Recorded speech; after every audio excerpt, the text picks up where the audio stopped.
All right, so we are going to be doing an update for y'all for the resistances. This is a new aspect of the game that is going to be included in the update for y'all to enjoy.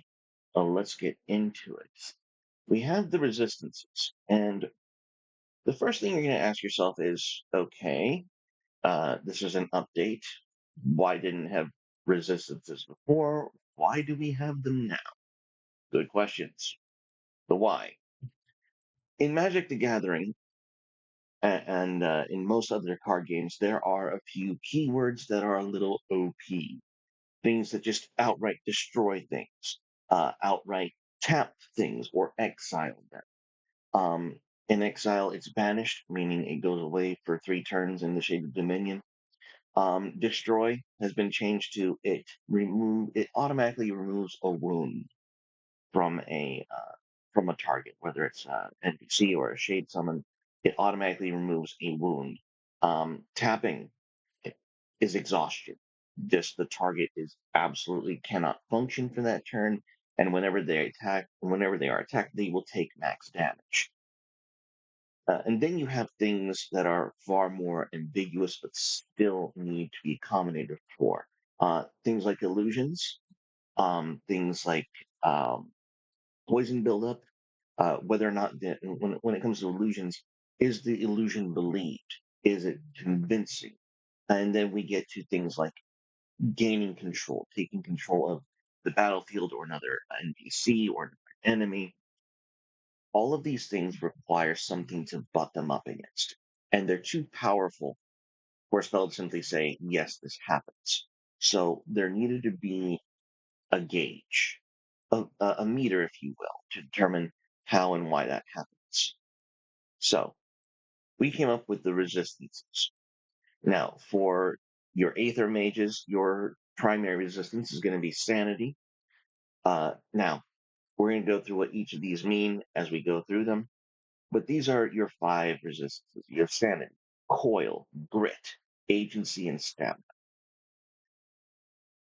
These are, and this is at all times. And just because you have one resistance being taxed doesn't mean the other one is going to be attacked as well. So we're going to go through that. So first off, we have Sanity. Sanity represents your innate resistance to mental attacks and spells that target the mind and your perceptions. Whenever the number of stress or focus runes exceeds your sanity and a skill test roll has been failed, a debilitation is activated. The standard debilitation is becoming exhausted, meaning if you're attacked in this state, you automatically take full damage. Now, I had an excellent question. Says, well, is it stress and focus runes? No, it's either or. You need an excess of stress or focus runes to um, for the debilitation to trigger. And your standing score is your innate toughness plus bonuses granted by your essence and background. Because your essence and your background are going to add to these scores. What is an essence? That's for another video. I'm excited to show you the essences because that's part of character creation. But moving on, your coil. This is for the those in the corruption dominion. And for those of you who don't know, corruption is very much the dark, the demons, the devils, the contracts, the ambition, the death, the shadow. That if you're dealing in corruption, your coil is very important because coil represents the strength of your connection between the body and the soul. Whenever the number of blight or curse runes exceed your coil, you will permanently lose 1 toughness each time you become exhausted. In the case of curse rune, an exception is made for becoming exhausted from making a primary attack. That is the only exception. And your coil is your toughness, just like sanity, plus the bonuses granted by your essence and your background. So toughness is the base for all of your resistances, and based on what you specialize in and how you generate your character, your your resistances will increase. Grit. Now, grit represents your will to push forward despite physical or psychological distraction. As a half action, you may remove bleed or frenzy runes equal to your grit at the end of your turn so long as there are less runes on you than your grit. So, grit is a threshold rather than an actual thrill meter, fill meter, because the runes associated with it are bleed and frenzy.